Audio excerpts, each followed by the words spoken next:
everybody. It is Self-Care Sunday. How are you doing tonight? Welcome to Self-Care Sunday.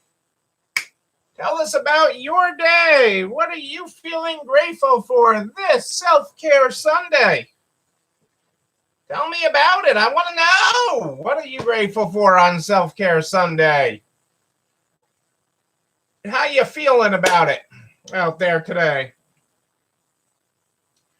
Hey, Adele and Dazzle are with us. It's treat time, Dazzle. I'm telling you, I checked the watch. It's treat time.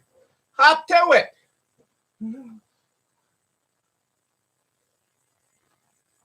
Tell us about your Sunday, what you're feeling good about. That's what we want to know. What are you guys grateful for? Lots and lots of consignments today, I'll tell you that. All over the board here. We had incoming galore today, is what I am told. Incoming galore. A good problem to have. Good problems to have. Can't sell what we don't have, but it is, and people were shopping, so I like that too. And clothing continues to be strong, but these are good things. These are good things as we kick off another week here. Hey, yay! A great visit with Sarah. That is awesome. That's awesome, Kitty. I am glad you had time to have a great visit with Sarah. That is wonderful to hear. That is very wonderful to hear. And that you had time to do it is really special. That you made the time to do it. That's what Self-Care Sunday is all about. That is what Self-Care Sunday is all about. Making that time. Making that time for things like that. That is what's so important. Ooh, excuse me. It's not easy to do, but it's doing it. Hey, there's a redhead in the house. Hey, Kelly, how are you? All right, mowing your parents' lawn. That's nice of you. What a good daughter you are, Kelly. Hey, chocolate cake. Now everything's better with chocolate cake. Rebecca liked the chocolate cake I picked up at a bakery yesterday. The slice, I forget what they called it. It was some fancy name. She's like, oh, you can buy this again. I'm like, okay.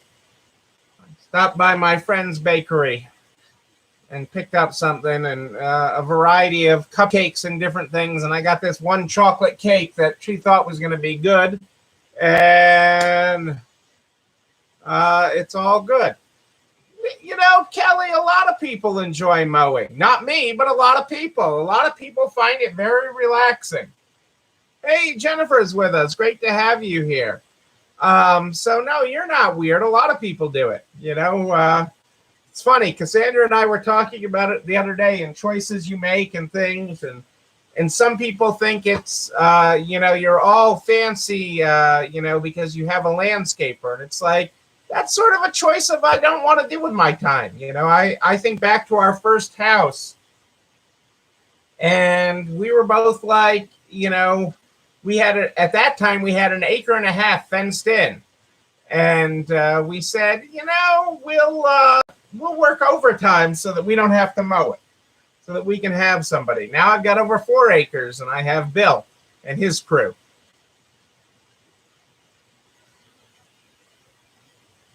Yay, Jennifer! Congratulations! Congratulations on getting your last shot. That is very good. Yeah, I mean, it's condo, there's things like that of condo living that I like, and stuff. I like the space of not having my neighbors right next to me, but I like not having to care for anything either, it's nothing wrong with having a lawn guy. You choose what's important to you. I don't find it relaxing. I mean, you should see, if you've seen some pictures of the hill that I'm on, And, when we first moved to this house, we had a terrible time getting landscapers. Terrible time. They would be like, "Yup, we can do it," and they just couldn't handle it. They would do it once and quit. At that point, I bought a mower. I bought a push mower because I knew it wasn't a lifelong passion of mine to mow our yard. But I couldn't find anybody that could do it, that could handle the job. And I think all my neighbors thought I was going to die there on that hill pushing that mower. But I did it for a season, or parts of a season, I guess. The things you do, the stupid things you do. Hey, Nebraska Angie with us. Great to have you with us. Are you back in Nebraska? Where are you? I don't even know where you are anymore. I feel like I'm detached from you. That is, yes, fully vaccinated is good. We get our second shots, I think Friday. We get our second shots, Cassandra and I, and Rebecca next week. So, keeping those shots coming and, continuing on our healthy path here. And being inspirational for your teams getting the vaccination. You getting the vaccination sets an example for others to get vaccinated as well. And that's the important thing right now. There's so many people and one of the calls I had today, well, I don't think I need to get vaccinated. I had COVID and everything else. And no, they still say you should get vaccinated. They almost say some of the experts are saying like having COVID is like having the first shot. And, well, I'm glad to have you back in Nebraska, Angie. I mean, I like you in Florida too, but at least I know where you are right now. At least I know where you are. For as long as I can remember that. I know where you are. But, so it's so important that we continue to set the example for those around us about getting vaccinated, getting the shots, and the importance of it. But it creates an excitement, okay? I mean, in general, it creates an excitement. That stat I said last night, I think is going to hold true for the population as it plays out. But it does create an excitement with a lot of people, and it does help us move forward, and that is what we're doing. And, I think we can continue to work that direction. I think we'll continue to work that direction. Oh, excuse me. Well, let's get started tonight with our Good Morning, Good Night book. The Good Morning, Good Night book is how we start this program every night. Tonight, we are on page 64, if you're following along in the book. Good morning. Crawl before you walk, before you run, before you fly, before you ascend to greatness. And get some food in you. Maybe a banana. I'm not a banana guy, but maybe a banana. Vamos! Ladies and gentlemen, that is your good morning on this Self-Care Sunday, the start of week 56-57. The start of week 56-57. Why is Self-Care Sunday so important? Why do I explain each and every week why it's so important? Because you got to recharge. You got to take some downtime. To refill your pitchers. Refill them. You got to recharge you so you can take care of everybody else. You got to do it. It's not easy. I'm not saying it's easy to say, I'm going to have some downtime. I mean, today was our down day, and I spent the morning at the desk. I know I did. I spent longer there, and then all of a sudden I looked up, and it was noon. But I spent the afternoon not at the desk. We had a nice lunch. We did, because you have to take this time to recharge. You have to have recharge time each and every week. And I know some of you always, I get the emails. Neil, I can't take Self-Care Sunday. That's the day I got to cover the store. That's where we make all our money. That's okay. Then take Tuesday, take Wednesday, take Friday. It doesn't matter. Take a day each and every week, or 2 half days each and every week, so that you have some time for self-care. Cassandra said last week, I'm so glad I took Wednesday off. And, I really enjoyed having that break in the middle of the week. Whenever you take it. It is so important It recharges you for everything else you are doing.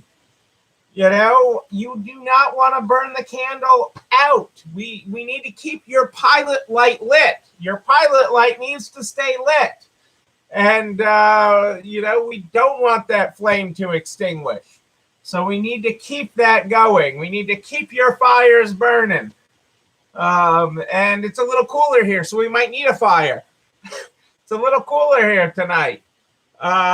You know, so we might need a fire. That cool front came through with a little bit of rain late this afternoon. The rain held off the late, but you know, you need that recharge. So take that time.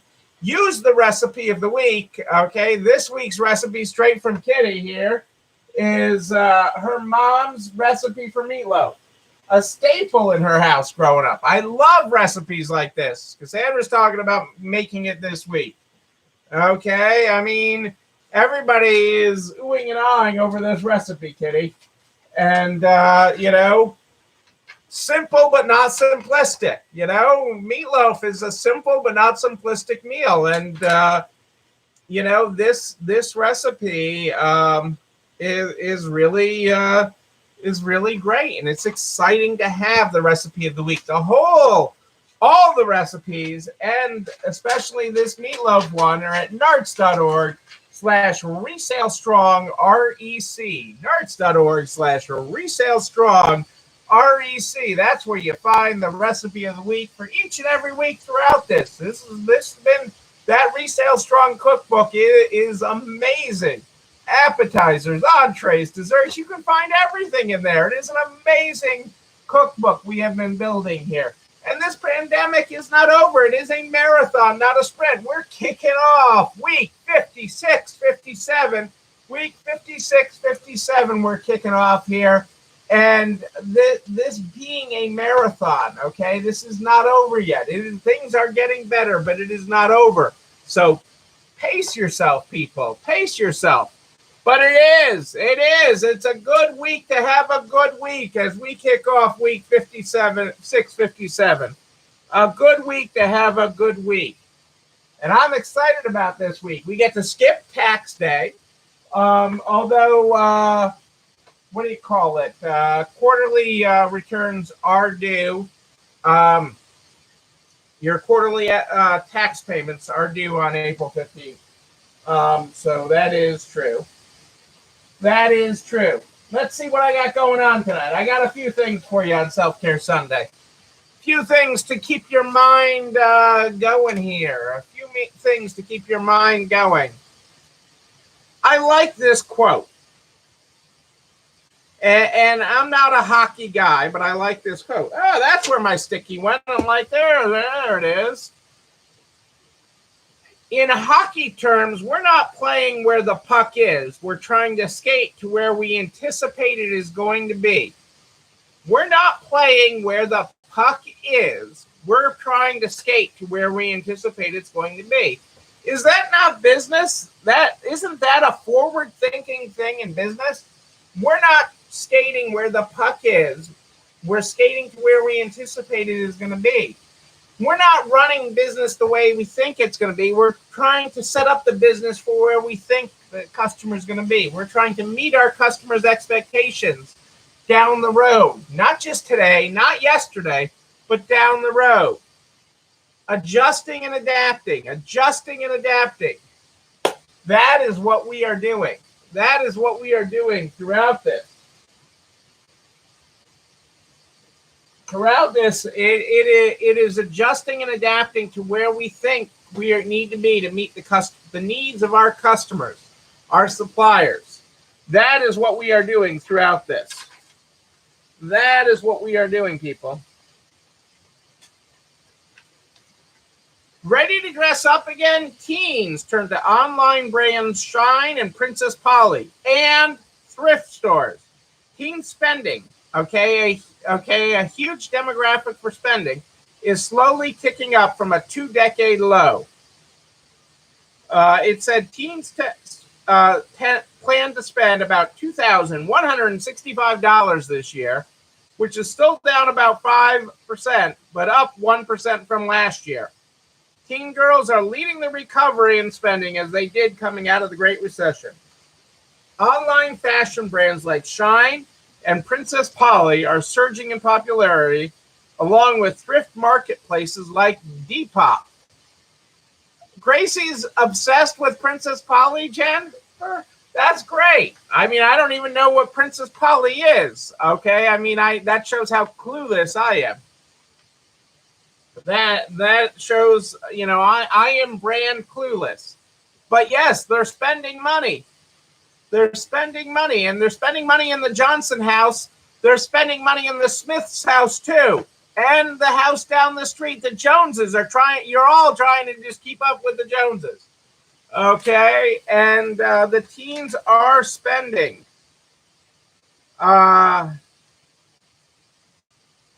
They take their cues from fashion and beauty influencers when they make their purchases. A handful of classic teen brands, including Hollister, Urban Outfitters, and American Eagle, are still ranking on the list of favorites.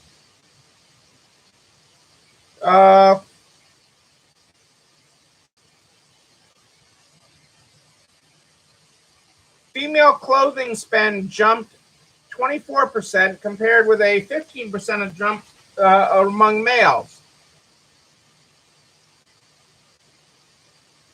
29% wallet share that upper-income female teens devoted to apparel has hit a high not seen since 2013. That percentage has stagnated at 25%. Handbag spending among females has also improved to $93 per teen, up 4% over year over year, and reversing course from a multi-year low in the fall. Taking an average of all teens, apparel spending came in at $508 per person for the year. Nike is still number one, favored by teens, a spot that it has kept for more than a decade. American Eagle is number 2, and Adidas fell to number 5. Shine was the most notable gainer at number 8. Mentions of thrift and consignment stores notably ranked number 10 on the list. Number 10 on the list of popular places to spend among teens.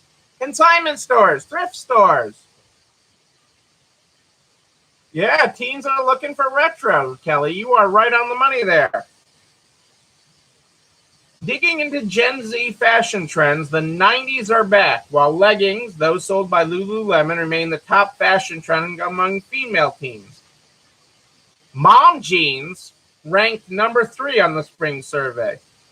Baggy or saggy pants ranked number 2, and crop tops ranked number 6. Crocs is also adding to its momentum thanks to partnerships that the shoemaker has struck with big-name celebrities like Justin Bieber. Teens on average reported spending $270 each on footwear this year. Where the heck do the teens get all this money? Where do they get all this money? I need to check my wallet. I'm glad I don't have a teen anymore.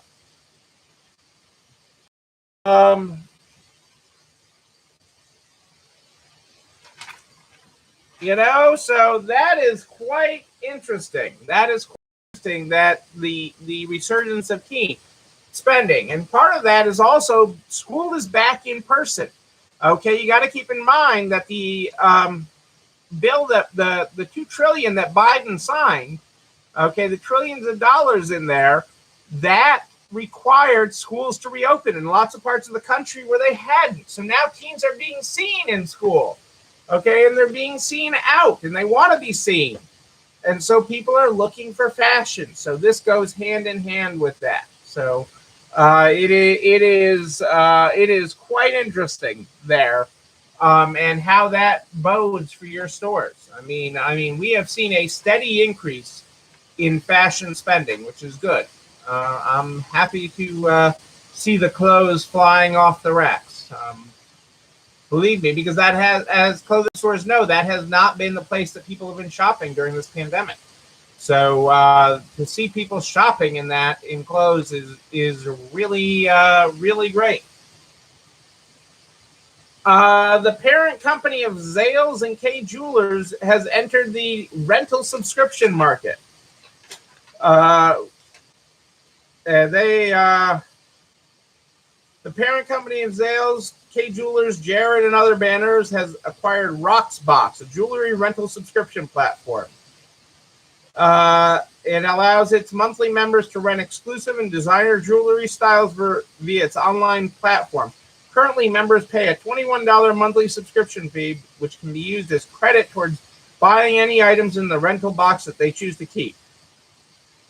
And as the jeweler is focused on its acceleration of services to grow its business. And they're looking to expand services such as rental, repair, piercings, and warranty services. And grow the rental base for jewelry. The rental base for jewelry, which is interesting because, you know, when you think about a woman's jewelry cabinet, you know, there's some staples you wear, but you own lots of jewelry that you keep for different times. And so having a rental, being able to swap that out could be an interesting thing. So it'll be interesting to see how they do with that. And keeping an eye on that, again, as people try to experiment with rental and what the rental market will or won't tolerate.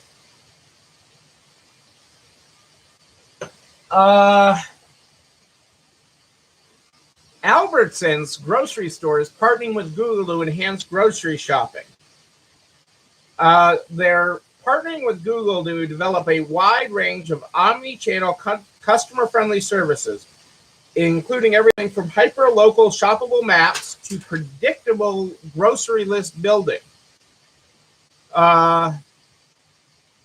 Albertsons has been using Google's messaging features to inform customers about vaccine availability and is working on a multi-year partnership with Google to make shopping easier and more convenient.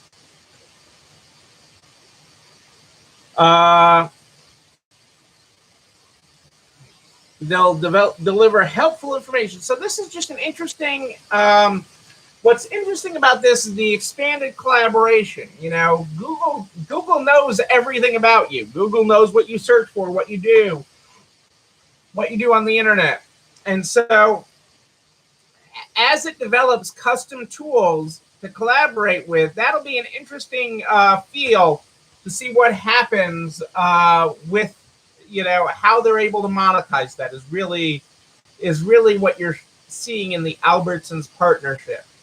And, you know, so, and partly Google's able to cash in on things they've been developing anyways.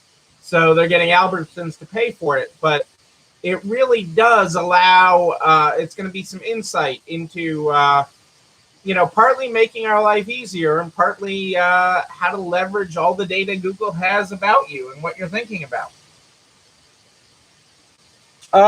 Amazon is the target of a small business antitrust campaign. This is an interesting, you know, a national coalition of small businesses is pushing for more forceful antitrust measures, saying Amazon competes unfairly. I think this is a long road. Merchant groups are forming a national coalition to campaign for stricter antitrust laws, including measures they hope could force Amazon to spin off some of its business lines. The groups that are doing this represent hardware stores, office suppliers, booksellers, grocers, and others, along with business groups in 12 cities. I forget what the name is. Hang on a second. I'm trying to find the name of it. I don't have the name of it here. It's like Main Street Alliance, Save Main Street or something for Amazon or something. I mean, it's a lobbying. They've essentially created a lobby group against Amazon for what you know is unfair practices. You can sell on Amazon's marketplace, but Amazon controls all the data. They control everything. They then know about everything about your customer, and then compete unfairly with you is one of the arguments. It's an interesting argument. You could say that about selling on eBay. You could say that it's about other marketplaces, although they don't engage in it in the same way. They create the marketplace so that you can sell and they profit off of that. Amazon is creating to control the world is sort of the argument. Antitrust cases like that go on forever. So I don't really know where that's going, but that's going to be a long, long road and a long fight. So, and quite honestly, they're going up against Amazon, where Amazon is in business today, and Amazon's already thinking where the puck is. Okay. Amazon's already skating to where the puck is. So where Amazon's business is today and where they're attacking Amazon's business today is not where Amazon is headed. So that'll be an interesting thing to watch, but I'm not convinced where that's really going or that that's a good use of all their energy and resources. I would argue that they should be skating to where the puck is, like Amazon is. Skate to where the puck is and beat Amazon to it at its own game. Because that's all Amazon has done. Amazon's accelerated, things that were happening or may have happened. They've accelerated technological innovations. They've done a lot of things, and they've become the next Walmart. Walmart was what Kmart was, what Sears was, so if you look at what these companies have done, it's they skated to where the puck was, and they lose when they stop skating. Kmart lost. Okay, Kmart was a huge innovator in selling, and they lost when they stopped skating to where the puck was, when they stopped innovating, when they stopped doing. Which is why I keep on reminding you, you need to up your game again this year. Okay, you upped your game so much in the last year. You changed, and you need to do it again. Okay, you need to be driving down the road to the next thing, to raise your level yet again. And we're going to do it hand in hand. We're walking hand in hand through this, and you're going to level up again. And I'm excited to be on this journey of leveling up with you. While I'm talking Amazon, to just another metric demonstrating Amazon's dominance in the digital shopping world. Amazon represents 10.3% of the entire U.S. digital ad market. 10.3% of the entire digital ad market, up from 7.8% in 2019. So that is huge. That is huge. Yes, up again, Michelle, and you're up for it. You're up again. You can do it. You can do it. You can level up yet again. Okay? What got you here won't get you there, but you're going to gain new skills. You are going to grow. You are amazing, Michelle. You are amazing. Okay? And you are going to grow and be able to do it. You are going to be able to level up. You can't stay stagnant. If this last year has taught you anything, you can't stay stagnant.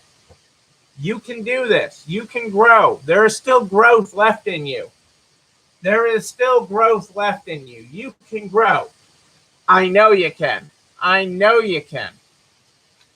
And I am there with you. I am there with you. I am growing with you. We're going to grow together. We're going to grow together. You can do it.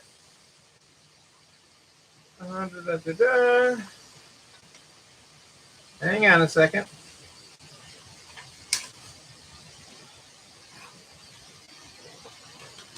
In other news, and I know that this concerns some of you.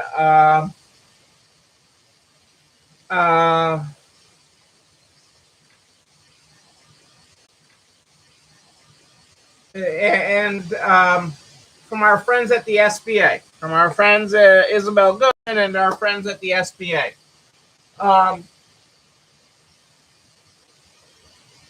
One of the questions we haven't talked about too much with the PPP, that's it. That's the attitude I want, Michelle. You're in. Yes, you are. You can do it.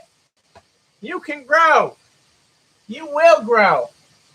And I know this doesn't affect everybody, but it affects some. And we haven't talked about it a lot on the show. But in the rules for getting a PPP, and I believe an EIDL too, it is the terms about that you're not presently involved in a bankruptcy. And it's been long wondered what that actually means. Okay, if you ever filed bankruptcy, could you not get it? If you were filed bankruptcy in the last 5 years, could you not get a PPP? What are the rules on it? And as long as your bankruptcy has been discharged, even if it got discharged yesterday, you are eligible to get a PPP. So if you had a bankruptcy in the past, even if you just got it discharged yesterday, you are eligible to get a PPP. So the SBA did clarify that this week. That was one of the big updates that they made this week in clarification. But again, the real thing is with the PPP is I want you to get your applications in if you haven't already. If you are eligible for a first or second PPP, you need to get your applications in. I'm going to get an update tomorrow on money still available, but money is they are blowing through money quickly. So if you are eligible for a first PPP or a second PPP, you got to be down 25% in any one quarter in 2020 versus 2019. And if you are eligible. Even if you just got your first PPP, you can still get a second PPP. Now, even if you haven't spent through your first PPP, you have to be able to certify that you will, that you have or will use your first PPP for its intended purposes. And if you can certify that, which is a low bar, you can get a second PPP. So I do want people to get that. I'll probably have an update tomorrow on what money is still available in the PPP. I'll keep you posted on that. But, it's a great week to have a great week as we are here on Self-Care Sunday, kicking off week 56, 57. Week 56, 57. We are kicking off this week. Yes, it is based on your bank, Kitty, if the application is already available. It's the 3508S form that you want to use, which wasn't available when you did your first forgiveness. The new form, you can see it. I think your bank even took your paper form. You can find the form right on the narts.org/resale strong. The short form is there on the narts.org/resale strong page. You can find it there if your bank doesn't have it readily accessible. I think they took your paper form last time. But everything is over at narts.org/resale strong. All the files, the recipe of the week link with all the resale strong recipes. Everything is there, including a direct link to the YouTube channel. You're not alone running this store where you can like, comment, subscribe, and yes, you can ring the bell so you know when a new one drops. You can also share narts.org/resale strong with everybody you know in business. Butcher, baker, candlestick baker. You want to share it with everybody in business so that we can help everybody get to the other side of this. Everybody, no matter what their business. Hey, Vina snuck in here tonight. How are you tonight, Vina? Great to have you here. I am here every night in the Narts private Facebook group and streaming on YouTube. Live every night at more 8 than ish. But if you have a question in between, you just email me, Neil, Neil at ECIstores.com, Neil at ECIstores.com. We start this program every night with the Good Morning, Good Night book. The Good Morning, Good Night book is where we start this program every night. Tonight, we're on page 64. If you weren't here at the top of the program, our good morning tonight is good morning.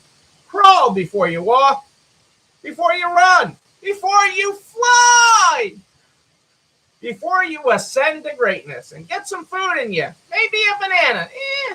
Something. Get some food in you. A little nosh. Vamoose. Our good night tonight is good night. Brush your teeth before you sleep, before you dream, before you fly, before you change the world. and stay hydrated. Hey, Michelle, always happy to be here for you. Ladies and gentlemen, I am Neil Abramson. I do like a good party, a wedding, a bar mitzvah. We will party again. We will party in person. And when we do, I'll be there with you. But until then, and until tomorrow night at more 8 than ish, know that you and you, but most importantly you, yes you, you're not alone running this store. It's time for dessert, everybody. Have a great night. I'll see you tomorrow. It's a great week to have a great week.